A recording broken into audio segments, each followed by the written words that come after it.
세상의 모든 이야기. 안녕하세요. 해눅입니다. 오늘은 누적 배당률이 무려 700%에 달하는 배당 주식을 소개합니다. 막대한 배당금을 지급한 주식회사이기도 하고요.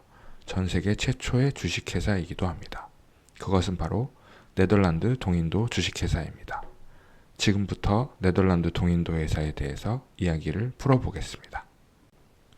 세계 최초의 주식회사는 1602년에 설립된 네덜란드 동인도 회사였습니다. 사실 1600년도에 영국에서 먼저 동인도 회사를 만들었고 영국의 동인도 회사와 네덜란드 동인도 회사는 다른 회사입니다. 이번 영상에서는 네덜란드 동인도 회사 이야기를 풀어보겠습니다. 그래서 이번 영상에서 네덜란드 동인도 회사는 줄여서 동인도 회사로 부르겠습니다. 동인도 회사가 설립되었던 1602년으로 돌아가 볼게요. 당시 유럽은 15세기에 시작된 대항해 시대를 거치며 새로운 대륙과 무역로를 탐험하고 개척하던 시기였습니다.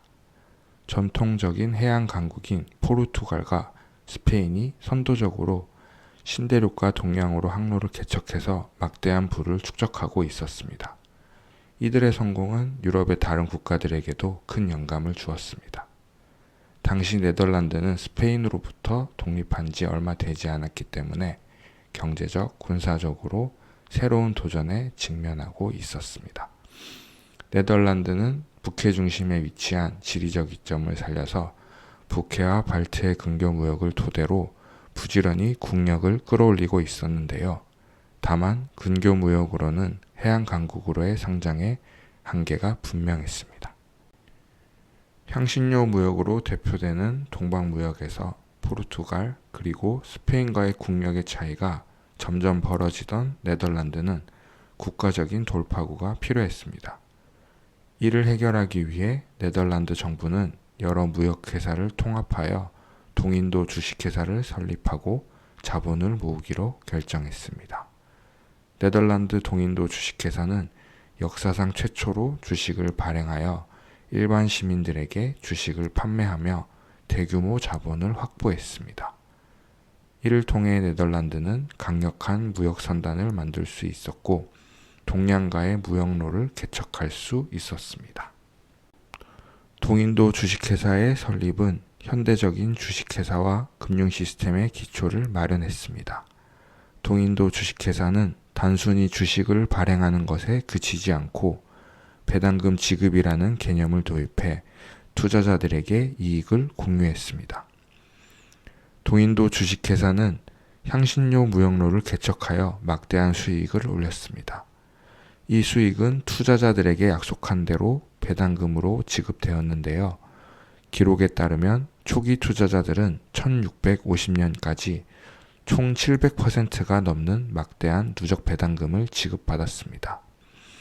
실로 어마어마한 배당금을 지급했는데요. 연 배당률로 따지면 평균적으로 매년 15% 이상 배당금을 지급했다는 것을 알 수 있습니다. 이렇게 주주들에게 상당한 배당금을 지급하면서 동인도 주식회사의 주식은 설립 초기보다 2배 이상의 가치로 거래되었으며 이는 주식 거래의 초기 형태를 보여주는 사례로 평가받습니다.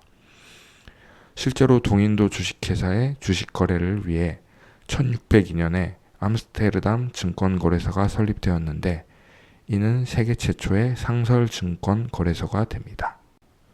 그리고 동인도 주식회사는 단순한 상업적 조직을 넘어선 존재였습니다. 네덜란드 정부는 동인도 주식회사에 동방무역 독점권과 함께 군사적 권한까지 부여했습니다. 이로 인해 동인도 주식회사는 사실상 국가와 같은 역할을 수행할 수 있었으며 자체 군대와 함대를 운영하여 동남아시아에서 식민지를 구축하고 무역로를 보호했습니다. 이러한 독점적 권한 덕분에 동인도 주식회사는 당시 세계에서 가장 부유하고 군사적으로도 강력한 기업으로 자리 잡았습니다. 동인도 주식회사는 강력한 힘을 바탕으로 동남아시아의 향신료 제도를 장악하며 막대한 부를 축적했습니다. 현재의 인도네시아인 자바섬, 몰루카 제도, 그리고 스리랑카의 주요 거점을 구축했습니다. 동인도 회사는 성공적으로 향료 무역로를 개척했지만 당시 향료 무역로에는 값비싼 무역품을 노리는 해적들이 곳곳에서 활개를 쳤습니다. 동인도 회사는 회사의 자산과 무역품을 지키기 위하여 무장한 대형 함대를 구축했습니다. 특히 남아프리카 케이프타운에 부국기지를 세워 유럽과 아시아 간의 항로를 안정적으로 유지했습니다. 그러나 이러한 활동은 현지 주민들과의 갈등과 폭력으로 이어졌으며 동인도 회사의 식민지적 성격을 강조하는 사례로 남아 있습니다. 동인도 주식회사는 한때 세계에서 가장 성공적인 기업이었지만 시간이 지나며 내부적인 문제와 외부적 압력으로 인해 몰락했습니다. 가장 큰 문제는 부패와 비효율적인 관리였습니다. 경영진이 주주들에게 지나치게 높은 배당금을 약속하며 회사의 자금 유동성이 악화되었고 식민지 현지 관리들의 부정부패가 심각한 수준에 달했습니다. 계속해서 내부적인 문제가 쌓여가며 회사의 경영은 악화되었습니다. 또한 라이벌인 영국 동인도 회사와 경쟁이 심화되며 동양 무역에서 네덜란드 동인도 주식회사의 영향력이 약화되었습니다. 결국 두 회사의 경쟁은 영국과 네덜란드의 해상 패권을 다투는 영란 전쟁으로 확전되었습니다. 네 번의 영란 전쟁에서 네덜란드는 영국에게 패해 주도권을 빼앗기게 됩니다. 그리고 시간이 흘러 18세기 후반 프랑스 혁명 이후 네덜란드는 프랑스의 위성국이 되었습니다. 이로 인하여 네덜란드의 정치적, 경제적 혼란은 동인도 주식회사의 경영에 치명타를 입혔으며 결국 동인도 주식회사는 1799년에 공식적으로 해체되었습니다. 동인도 주식회사는 막을 내렸지만 동인도 주식회사의 성공은 유럽 각국의 주식회사 모델의 확산을 가져왔습니다. 유럽 각국에서 무역 주식회사가 설립되면서 유럽의 금융시장의 발전과 주식거래소의 설립이 활발히 이루어졌습니다. 결국 동인도 주식회사는 현대 자본주의와 금융 시스템의 기본 토대를 마련한 것입니다.